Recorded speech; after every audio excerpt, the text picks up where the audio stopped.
Good morning, everyone. Welcome to First Things First. I'm Jenna Wolf. That's Nick Wright, Kevin Wildes, Brian Westbrook is with us on a Wednesday morning. Questions we are pondering today. Is James Harden's legacy on the line during these playoffs? Are LeBron and AD about to add a third superstar this offseason? And is Carson Wentz overrated? That's where we start. We're sticking with quarterbacks for our top story today. How good is your quarterback compared to your backup quarterback? It's an interesting question. So our friends over at Fox Bet have assigned a spread value, if you will, to every starting quarterback when compared to a replacement level backup. In other words, how much is each quarterback actually worth when it comes to the scoreboard? So let's take a look. Patrick Mahomes on top here, worth 8.5 points more than a replacement level backup. But check out the bottom five. Jarrett Stidham, dead last in the NFL, worth 1.5 points less than a replacement backup. So, Nick, we're going to start right there with the seemingly newly minted quarterback of the New England Patriots. His name is Jarrett Stidham. Yeah, he is. We all know it. We haven't really seen him play it out yet, though. How should Patriots fans be feeling? Or let me just say this, how worried should Patriots fans be about this? Well, it's not like this is new information. I'm not smiling because I'm rooting for the Patriots' demise. I picked them, and I'm still picking them to win the division, to win 10 games, and get back to the postseason. But I'm smiling because this is, to me, at least slightly further vindication for something I said a couple months ago in relation to Cam Newton and where he should go, and that is that New England has the single worst quarterback situation in football, and I'm not sure how anyone could argue otherwise. The only other team that is going to attempt what New England is attempting this year, which is to go into the season without either an established starter, a veteran that's been around the league, or as a starter, or a blue chip draft pick, is Jacksonville. And on that graphic, the only other team whose starting quarterback right now is worth less than a replacement level backup is Jacksonville. Every other team in the league has either spent high draft equity or a lot of salary cap dollars on the quarterback position. The Patriots are deciding to go another way. Like, I don't even know what the argument against them having the worst quarterback situation in football is. And I think it's telling to remind the audience, the quarterbacks drafted around Jarrett Stidham, the two drafted immediately before him and the two drafted immediately after him, how their teams looked at their quarterback situations. You had Will Grier, who was taken 60-some picks before Jarrett Stidham. Carolina this offseason said, my God, we need Teddy Bridgewater. You had right before Jarrett Stidham was taken, Ryan Finley. Cincinnati this offseason said, we've got to draft a quarterback #1 overall. The Chargers took Easton Stick right after Jarrett Stidham. They went out and drafted Justin Herbert.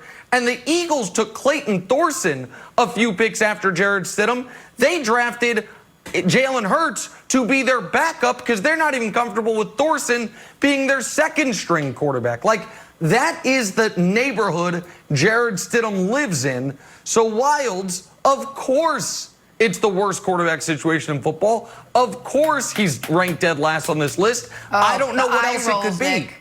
Look at his eye rolls. Okay. All right. Here we go. So, to Nick, and if you write a football blog, or perhaps you have a podcast, or perhaps you do a show from your basement with a very narrow bookshelf behind you, I have one question for you. Do you know more about football than Bill Belichick? And if the answer is yes, if you do a catalog of your brain and your experience, and the answer is yes, then go to Patriots.com, go over to the Human Resources link, and call up Robert Kraft and say, hey, great news. You found the next Belichick. In fact, I'm better than Bill Belichick. But if you do an honest assessment of how much you know about football compared to Bill Belichick, you would probably come up and say no. And if the answer is no, which it is, then all I'm saying is treat Jarrett Stidham and Bill Belichick like you do every other aspect of your life. So when you go to a restaurant and you say, excuse me, sommelier, can you recommend a wine? And the sommelier says, yes, this is my favorite wine. This is what I'm recommending. It's a wonderful wine from Auburn. You can't say, not only is that wine not good, it's the worst wine in the building. Out of 32 wines, it's the last wine in the whole place. Secondly, if you're on a plane and the captain Sullenberger says, hey, you know what? Little hiccup in the plans, everybody. We're going to land this baby in the Hudson River. You can't say, well, stop the presses, Captain Sully. This is the worst place to land the plane. You can't land the plane in the river. Yeah, I know you can't land the plane in the river. Andy Reid can't land the plane in the river. Pete Carroll can't land the plane in the river. But Captain Sully can, and so can Bill Belichick, Nick. So I know it doesn't make sense on paper, but if you trust Bill Belichick and you say that he's the best coach of all time, then it makes perfect sense. That's why I'm for Jarrett the Javelin. Go Patriots 2020. All right. Okay, so here's the problem with both of your analogies. And I'll break them down quickly, and then I'll kick it to Jenna so Brian can get involved. But the problem with your analogies in reverse order is Sully, when he took off from LaGuardia, the plan wasn't, guys, we're going to the Hudson.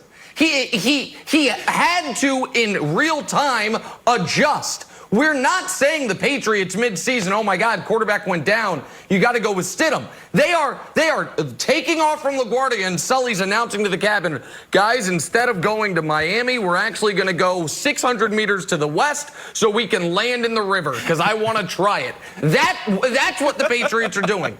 And to use your sommelier analogy in defense of Belichick, if you go to fancy restaurant and you say, I've got $250 to spend, how should I spend it? What has happened here is they've said, well, you've got to have the raw bar, you've got to have the steak, our lobster mashed is amazing. Now that only leaves you $9. So all we can give you is our house red, and I'll be honest, it's not very good, but the rest of the meal will be so good it'll offset it. So that's the furthering your analogy, Wilds. Go ahead, Jenna. And let me just add one more point. Don't forget, Belichick was ready to jump off of Tom Brady a couple years ago when he brought in Garoppolo. Exactly. He was like, well, I think we've seen the end. Let's move on. So maybe Belichick isn't the absolute best at evaluating where talent is at what point. But, Brian, let's bring you into the conversation. Is this fair to Stidham? Are you on Team Nick or are you on Team Wilds with this? Well, come on, Brian. It's hard to actually agree with Kevin, but on this case, I do. Him and Captain Sully have convinced me.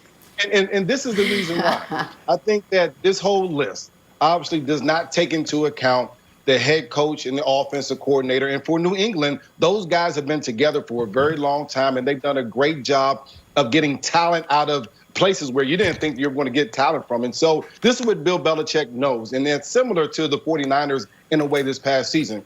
They're going to have a great game plan. They're going to out-scheme people. They're going to out-design people. They're going to put their offense, their quarterback, in a great position to be successful despite whether he has great talent or not. So he's going to be in a great position to be successful, and it's going to be up to Stidham to do that. They're going to try to establish the run game. They try to do that towards the end of Tom Brady's tenure there. And I think that this year, Sony Michel, that offensive game will get going as far as in the run game. And lastly, you're going to have great defense up there in New England, just like the 49ers last year. And with that, I think that they could bring Jarrett Stidham along a little bit slower than other teams may think. They're not going to ask him to go out there and win football games. And so, yeah, I kind of believe that with Jarrett Stidham and his 4 career passing attempts, 2 of them being complete, 1 of them being an interception, he certainly deserves this 1.5 rating or negative 1.5 rating. But I do think that you have to give some credit to Bill Belichick and Josh McDaniels and their ability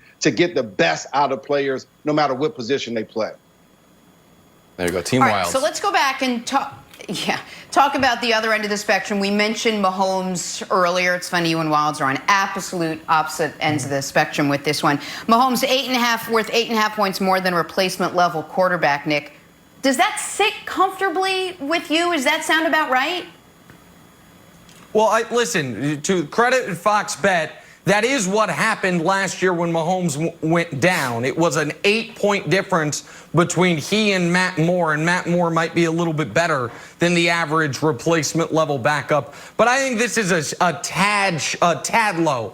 I think Mahomes is actually probably worth a little bit more than a touchdown and a field goal. I think he's probably 10.5 points better than the average replacement level player. He's clearly the best quarterback in football and clearly should be the tops on this list. But I would say he's probably about 10.5. And I know they had Russell Wilson too. I actually wonder if the way Seattle runs their team, if Russell is actually, his value is muted, and Lamar, on the other hand, if he shouldn't be higher because they have built that entire team around his skill set, Wilds. But yeah, 8.5 at a minimum for Mahomes. I think it's probably closer to 10.5. All right, we are going to make the very smooth transition from quarterback value to parenting. We're all parents here. Giannis Joyce joined our club only 4 months into fatherhood, but already he's got the dad jokes down pat. Take a listen. Okay, babe. What? When I say 1, 2, 3, you're gonna make the most ugly face you can ever make. I don't.